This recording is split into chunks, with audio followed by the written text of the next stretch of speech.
우리 오늘 읽은 말씀 가지고 두 종류의 사람이라고 하는 제목으로 우리가 말씀에 우리가 은혜를 받고자 합니다. 우리가 흔히 생각하기를 세상에 무슨 두 종류의 사람이 있느냐, 여러 종류의 사람이 있지 이렇게 얘기하기 쉬워요.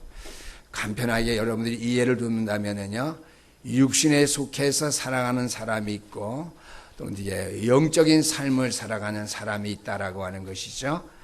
육신에 속해 살아가는 사람들은 하나님을 안 믿는 불신앙자들이요, 영에 속한 사람들은 하나님을 믿는 믿음의 사람, 신앙생활하는 사람들이죠. 나는 신앙생활 하는데 영에 속한 사람이라고 좀 부족한데 이렇게 자책하기 쉬워요. 자책하지 마시게 되기를 원합니다.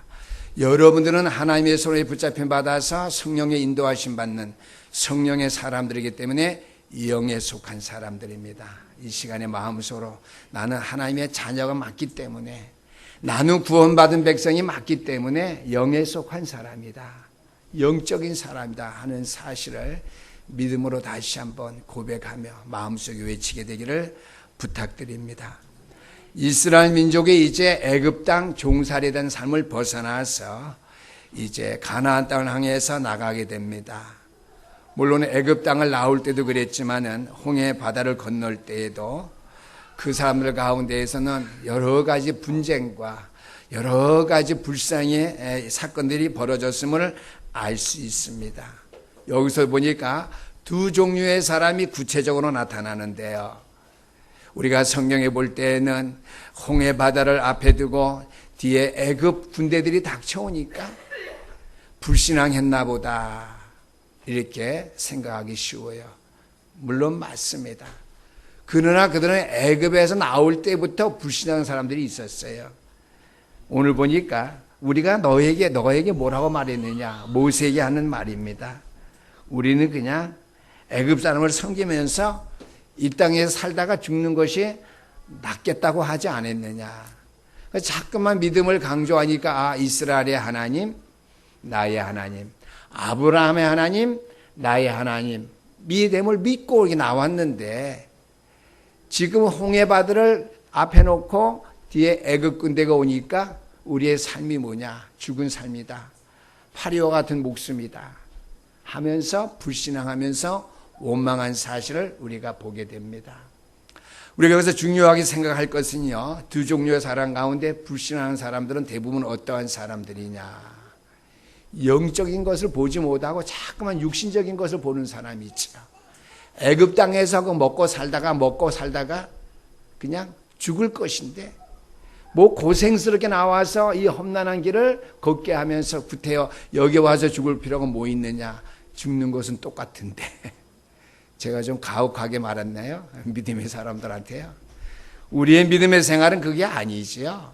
육신적으로 좀 고난이 와도 우리는 영적인 삶을 추구하면서 하나님의 신령한 것들을 사모하면서 이 땅을 살아가야 될 믿음의 사람들입니다. 아멘. 육신의 것에 얽매여서 이 땅에서 먹고 살다가 그냥 죽겠다 그러면 안 돼요.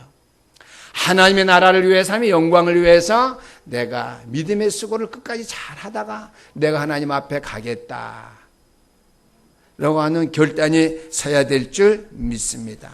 그래서 불신앙의 사람과 신앙의 사람, 두 종류의 사람이 있는데 대부분 불신앙의 사람들은 육신의 생각에 얽매여 있는 사람이다 라고 생각합니다. 왜요? 사단에게 자꾸만 속으니까요. 사단은 뭐 갖고 속이죠? 육신적인 것 갖고 속이죠. 눈에 보이는 것 갖고 내 삶의 모든 환경을 바라보면서 자꾸만 속이니까요. 육신적인 거예요. 믿음의 사람들은 뭐예요? 조금 어려움이 와도 어떻게 해요? 영원한 믿음의 세계를 바라보면서 믿음의 주님이여 또 온전케 하신 이인 예수 그리스도를 바라보면서 그를 향해 나가는 우리의 믿음의 사람들이기 때문에 뭐예요? 영에 속한 사람, 신령한 사람들인 것이죠.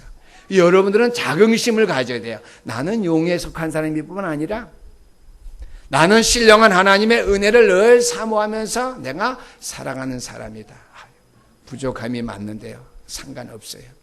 하나님께서 이 모든 것을 다 아시고 우리에게 뒤에 큰 은혜와 능력으로 우리를 축복해 주셔서 하나님의 자녀 삼으셨거든요.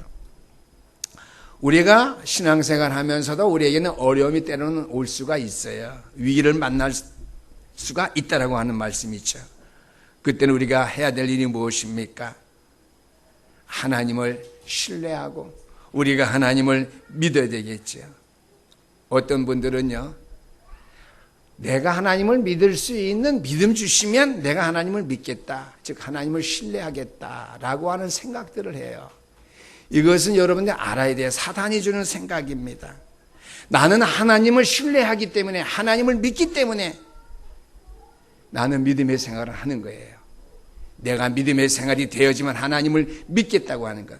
하나님을 신뢰하며 믿는 것이지, 내가 하나님을 믿는 믿음 나에게 허락해 주시면 내가 하나님을 신뢰하고 따르고 하나님을 의지하고 하나님을 믿겠다. 이것은 잘못된 거예요.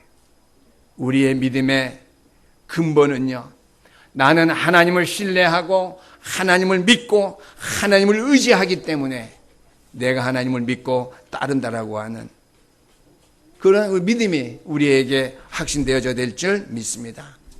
쉽게 말하면은요, 체험적인 신앙 말을 해요. 내가 어떠한 것을 체험했으니까 하나님을 믿는다. 이것은 잘못된 신앙이에요. 내가 하나님을 믿기 때문에 나에게 체험적인 신앙 허락해 주세요. 이것이 맞는 것입니다. 아멘? 어떤 것이 맞다고요? 내가 하나님의 살아계심을 믿기 때문에, 내가 하나님의 자녀된 사실을 내가 믿기 때문에 내가 하나님의 은혜를 체험할 수 있는, 내가 응답을 내가 받을 수 있는 체험을 나에게, 은혜를 나에게 허락해 주세요. 이게 맞는 신앙생활이에요. 이것 주시면 내가 하나님을 믿겠습니다가 아니고, 내가 하나님을 믿기 때문에 이런 것 하나님께서 허락해 주셔야 됩니다. 이렇게 기도해야 된다라고 하는 것이죠. 그래서 내가 확신하고 있는 믿음을 우리가 늘 체험해 나갈 수 있게 되기를 주 이름으로 축원합니다. 내가 하나님을 믿는다고 하는 자체가 벌써 체험적인 신앙의 자리에 들어선 거예요. 그런 내가 체험적인 신앙생활을 얼마나 많이 하느냐에 따라서 믿음이 든든하게 세워지고 내 믿음의 길이 온전하게 될 것이지만은, 그렇지 못하면은요, 때로는 연약해질 수밖에 없겠지요. 오늘 이스라엘 백성들이 애굽 땅을 떠나서 이제 홍해 바다를 건너서 가나안 땅에 가야 되는데 첫 번째 위기가 왔어요. 홍해 바다가 앞을 가로막혔는데 어떻게 될지 근심과 걱정이 앞섰는데, 때를 따라 뒤에는 애굽의 군대들이 따라오고 있거든요. 이때 그들은 어떻게 해요? 하나님을 믿는 믿음, 하나님을 신뢰하면서 모세가 자기들에게 하나님의 언약의 말씀을 선포해 준 사실을 믿고, 하나님, 이 어려운 위기 속에서 우리가 하나님의 능력을 체험할 수 있는, 하나님의 응답을 받을 수 있는 은혜를 주시옵소서. 그게 믿음의 사람의 근본이지요. 그러나 그들은 어떻게 해서 반대로 하나님을 불신앙하고 원망하면서 육신적인 것을 부르짖었죠. 우리가 애굽 땅에서 죽는 것이, 먹다가 죽는 것이 나을 뻔했다. 이 광야에서 비참하게 죽는 것보다 그랬습니다. 우리가 알아야 될 것은요, 오늘 이 본문 말씀 중 첫 번째 우리가 가져야 될 대지의 말씀입니다. 이스라엘 백성들이 홍해 바다를 건너 가나안 땅에 들어가는 것이 하나님의 절대 목표입니다. 우리의 신앙생활, 하나님의 절대 목표를 알고 붙잡고 우리가 살아가야 될 줄 압니다. 나를 향한, 우리 교회를 향한 하나님의 절대 목표가 무엇인지, 나를 향한 내 믿음의 생활의 절대 목표를 발견하고 붙잡는 시간 될 수 있기를 주 이름으로 축원합니다. 어려움이 왔어요. 출애굽시킬 때 하나님께서 반드시 가나안 땅에 들어갈 것을 모세를 통해서 말씀하셨고 약속하셨거든요.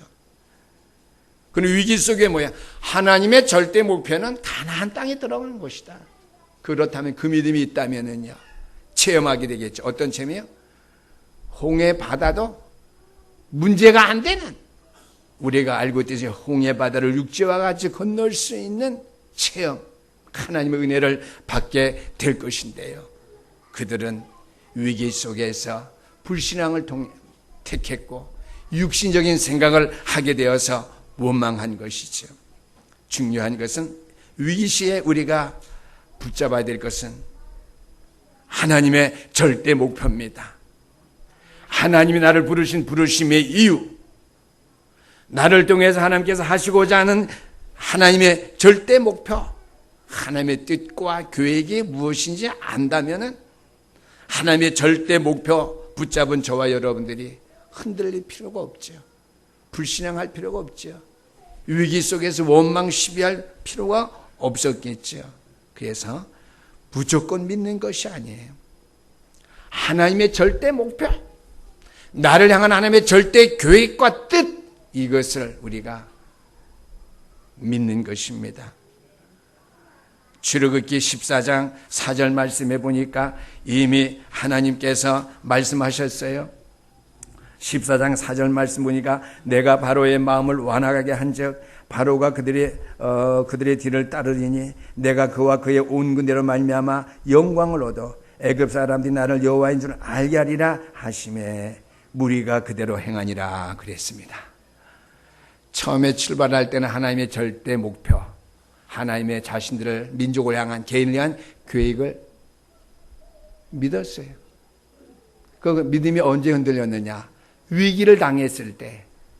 홍해 바다가 가로막혔지요. 애국 군대가 쳐들어오지요. 여러분들이 하나님의 말씀을 사실 그대로 붙잡았다면 이러한 상황 가운데 하나님의 말씀을 따르고 믿어야 되겠어요? 위기 상황을 보고 낙심하고 원망 시비해야 되겠어요? 이러일수록 내가 하나님의 절대 목표, 하나님의 절대 계획, 절대자 강력, 제가 압솔루트 영어로 썼어요. 절대적 강조했죠. 하나님의 절대 계획, 하나님의 절대 뜻은 바뀌는 법이 없고 변하는 법이 없습니다. 아멘. 내가 하는 것이 아니라 하나님이 하시기 때문이에요. 하나님의 절대 계획은 바뀌고 변하는 법이 없다라고 하는 것이죠. 복음을 향한 하나님의 말씀의 능력을 향한 하나님의 절대 목표, 절대 계획, 절대 뜻을 여러분들이 찾고 붙잡는 시간 있게 되기를 주 이름으로 축원합니다. 여호와께서 말했어요. 출애굽기 14장 4절에 내가 바로의 마음을 강팍케 하겠다. 그러나 너희들은 하나님이 목표하신 그 절대 목표를 따르라. 나를 내가 그들을 통해서 하면 영광을 이루게 할 그 일을 이룬 다음에 그들이 어떻게 해요? 주님의 말씀을 이스라엘 백성들이 따랐거든요. 끝까지 따라야죠.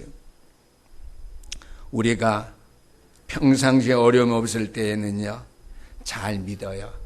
그 말은 뭐예요? 하나님의 절대 목표, 나를 향한 하나님의 절대 계획 믿어요. 잘 따를 것 같이 행동해요. 그러나 우리의 삶에 신앙생활에 위기가 오게 되면요, 하나님의 절대 목표가 뭔지 잊어버려요. 이거 같이 답답한 일이 어디 있겠어요? 그래서 어떻게 해요? 우리는 늘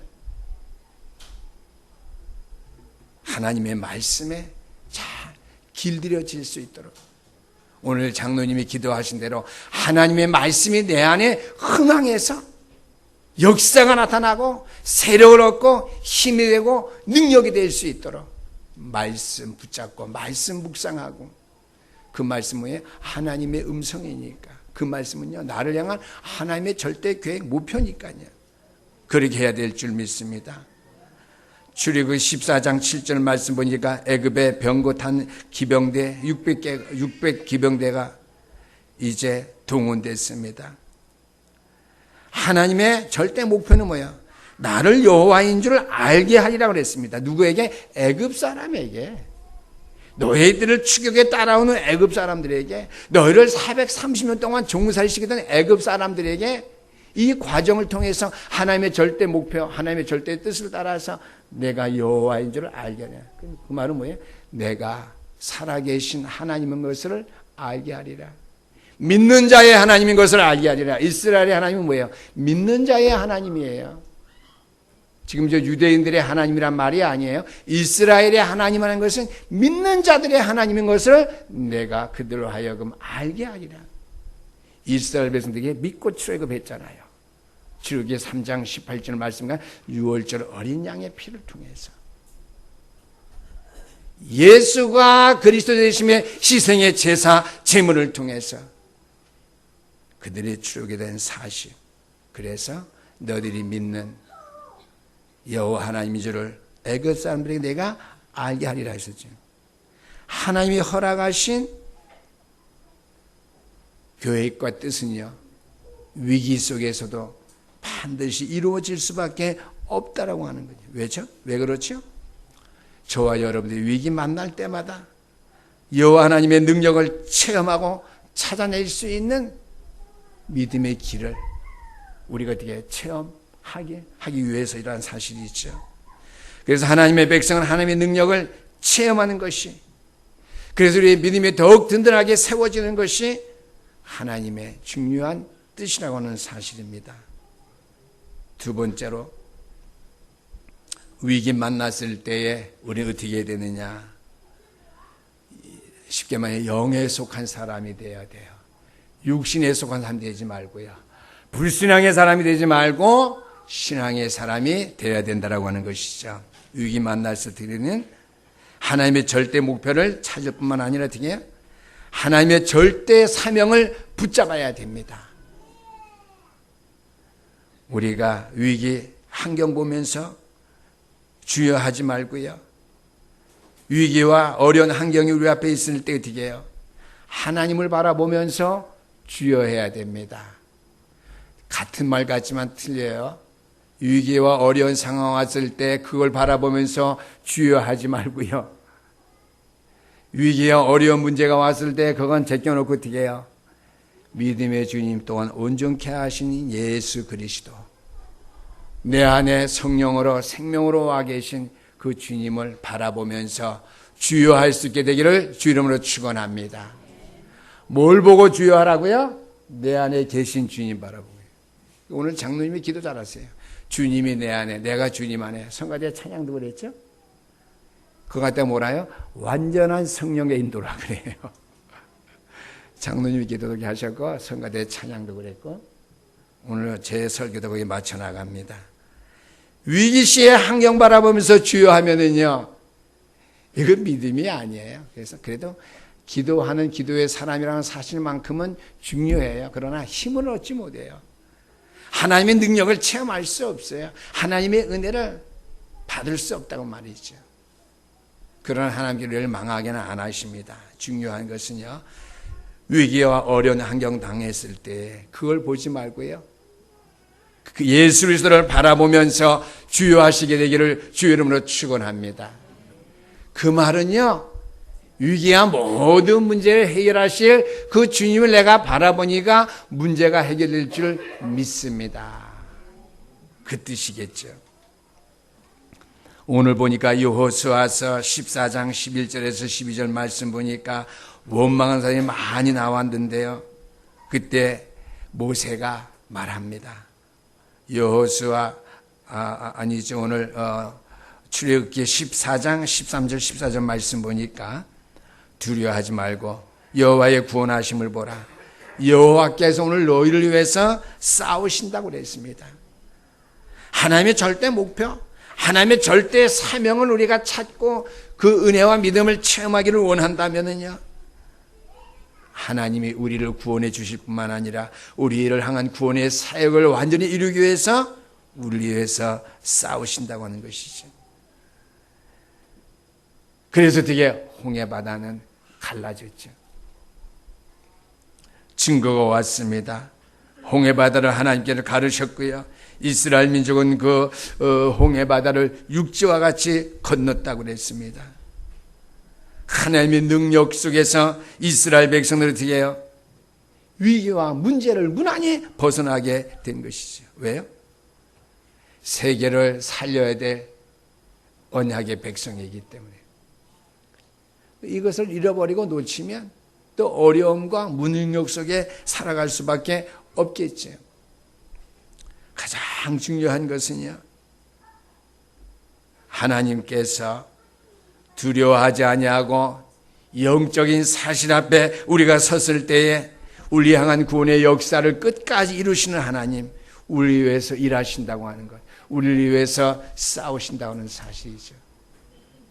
어제 시청학 광장에서 기호 축제가 열렸어요. 뭐 맞느냐 틀리냐 하기 이전에 제가 모든 통계를 보고 모든 강의 자료를 들어보니까요, 에이즈라고 하는 병이 과거와 같이 남녀의 관계에서 발생하지 않는데 한국에서는 더 이상이요. 동성 간의 관계를 통해서 확산되고 있답니다. 과거에는 피를 잘못 수혈해서 억울하게 피 수혈 받은 사람이 에이즈에 감염되거나 또한 사회에 대해서 불만을 가진 사람들이 일부러 그렇게 퍼뜨려서 그런 일이 있었지만은요, 그런 건 뭐 2%에 불과하고요. 오늘날 이 한국 땅에 있는 모든 에이즈는 뭐예요? 동성에 의해서 확산되고 있다는 사실. 우리 기독교인들은 알아야 됩니다. 육신적인 저주입니다. 아멘. 육신이 우리의 삶의 저주예요. 더 중요한 것은 그러한 것을 제껴놓는다 하더라도 어떻게 해요? 뭐 평등, 뭐 지금 무슨 얘기를 많이 하는데요. 앞으로는 어떻게 해요? 창조 질서가 깨지게 되면은 영적으로 대혼란이 와요. 그 일로 말미암아. 우리의 자녀들의 후대 살아가는 그 시대에는 영적으로 혼란 시대가 와요. 그렇잖아요.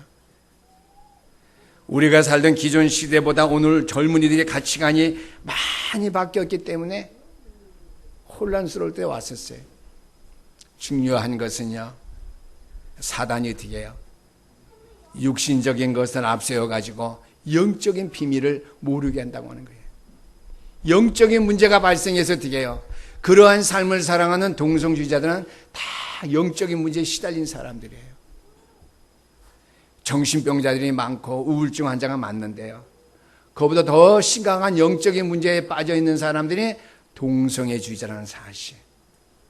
그래서 성경 말씀이 이것을 우리에게 금하고 있죠. 영적인 문제다, 이 시대에. 영적인 재앙이다. 육신의 재앙인 것뿐만 아니라 뭐 그런 여러분 다 기본적으로 알 테니까 강당에서 뭐 얘기 들릴 필요가 없어요. 육신적인 재앙일 뿐만 아니라 영적인 재앙이에요. 이걸 모르고 국회의원들이 표를 얻기 위해서 시장에 가는 사람이 자기 정치의 생명을 위해서 뭐 기독교의 종교랑은 관계없어요. 상관없이 당연한 것인데요, 한국 모든 문화에도 맞지 않는 그러한 일인데 그러한 일들을 허락하고 있다고 하는 사실. 중요한 것은요, 여러분들이 보셨는지 모르겠는데 저희 카톡에는 분명 항림교회라고요, 기독교 장로회입니다.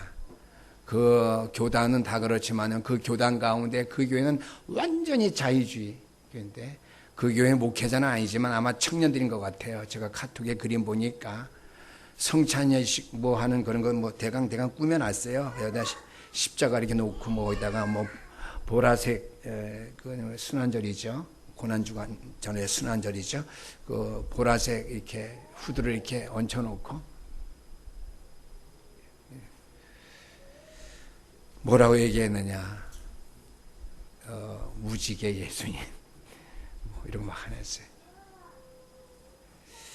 동성애자들의 희망 예수님이라는 거예요. 예수님께서 자기들 자유하게 하고 자기들 평안하게 그러한 삶을 살 수 있도록 하실 것은 말이죠. 아니죠. 그리스도의 십자가의 사랑은 그런 게 아니에요. 인류의 생명의 구원을 위한 것이고 창세기 3장 사건으로 말미암아 하나님을 떠나서 지역 형벌에 빠질 인생을 구원하기 위한 하나님의 구원 사역이죠. 사단의 손에 얽매여 있는 모든 사람들에게 사단의 손에서 빠져나올 수 있는 길을 허락하십니다. 사단의 세력을 완전히 꺾으신 왕으로서의 참왕, 이따 오후에도 제가 얘기했지만 참왕, 참 제사장, 참 선지자. 구약의 선지자, 제사장, 왕은 참자가 안 들어가요. 거짓이기 때문에 참이 아니냐, 그게 아니에요. 구약의 선지자, 제사장, 왕도 진정 참 제사장, 선지자, 왕이에요. 근데 거기다 왜 참자를 안 붙였고 왜 예수 그리스도만 참 제사장, 참 선지자, 참 왕이냐? 창세기 3장 15절의 예언의 말씀, 이사야 7장 14절 말씀, 임마누엘, 이 말씀의 예언을 성취한 그분이기 때문에 참자가 들어가는 거예요. 참과 거짓 때문에 true, 비진리, 진리, 그 차원에서 참이 아니라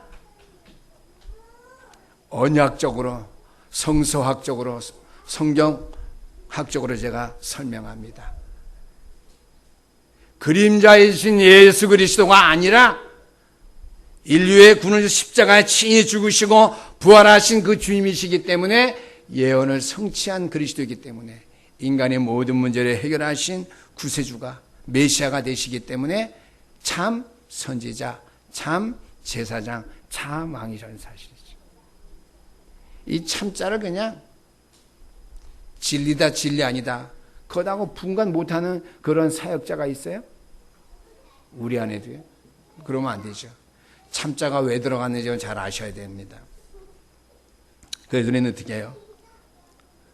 이 어려운 위기 시대에 우리는 어디에 헌신해야 되는가? 세 번째 대지입니다. 어디에 헌신해야 되느냐? 출애굽하는 것 이스라엘 백성들이 우리가 또 교회에서 전도와 선교하는 것은요, 하나님의 제1의 뜻이기 때문에 아무도 막을 수가 없습니다.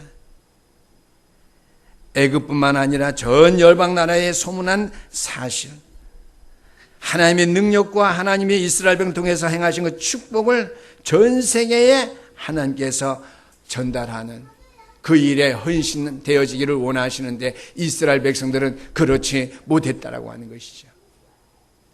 오늘날 교회에서 헌신, 봉사 많이 하고 있어요. 무엇을 위한 헌신, 봉사인지 제가 아까도 말씀드렸지만은요, 생명 살리는 일에 헌신이 아니면은요, 아무리 밥을 많이 퍼줘도 그건 천국 못 가요. 물어보겠어요. 여러분 지금부터 죽을 때까지 매일 불쌍한 사람을 재산 다 팔아주고 다 팔아서 밥만 해서 밥을 퍼준다면은 만약 그 사람이 저라고 합시다. 제가 천국 가겠어요? 안 가겠어요? 천국 못 가요.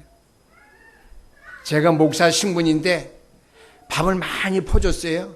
그건 천국은 가지만 하나님의 방 갈 때에 제 공로가 있겠어요? 없겠어요? 하나도 없어요.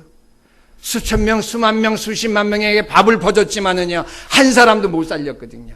밥 퍼주는 게 사람 살리는 게 아니에요. 헌신하는 게 사람 살리는 게 아니에요. 어떤 헌신하느냐, 어떤 봉사하느냐. 전도와 선교 봉사하는데, 한 생명, 한 영혼 살리는데 헌신하는 것, 이게 절대 헌신이라고 합니다. 절대 헌신. 참 헌신이죠. 그리스도가 이 땅에 오신 그 이유와 그 뜻을 전달하는 헌신. 그래서 생명 살리는 헌신, 참 헌신입니다. 이스라엘 민족의 가나안 땅에 들어가는 것은 하나님의 절대 계획이기 때문에 여기에 생명 걸고 헌신해야 됩니다. 아멘. 저와 여러분 세계 복음화를 위해서 전도와 선교에 헌신하는 것, 하나님의 절대 계획이기 때문에 우리는 거기에 헌신해야 되는 것이죠. 거기에 우리의 믿음의 방향, 교회의 방향을 우리가 정해야 되는 것이죠. 결론의 말씀입니다. 우리 하나님의 놀라운 기적은 언제 일어나는가 하는 것이죠. 위기를 당할 때마다 하나님의 절대 목표를 우리가 어떻게 해요? 알고 따를 때, 불신앙하지 아니할 때, 하나님께서 복음을 회복시킬 때마다 능력으로 역사하시겠다고 말씀하시는데 절대 사명을 찾을 때 위기 시에 하나님께서는 우리를 통해서 능력으로 역사하시겠다고 말씀해 주고 있습니다. 우리가 어디에 헌신해야 됩니까? 생명 살리는 일에 절대 헌신되어질 때 하나님께 어떻게 해요? 우리를 통해서 역사를 이루시겠다고 이렇게 말씀해 주고 있습니다.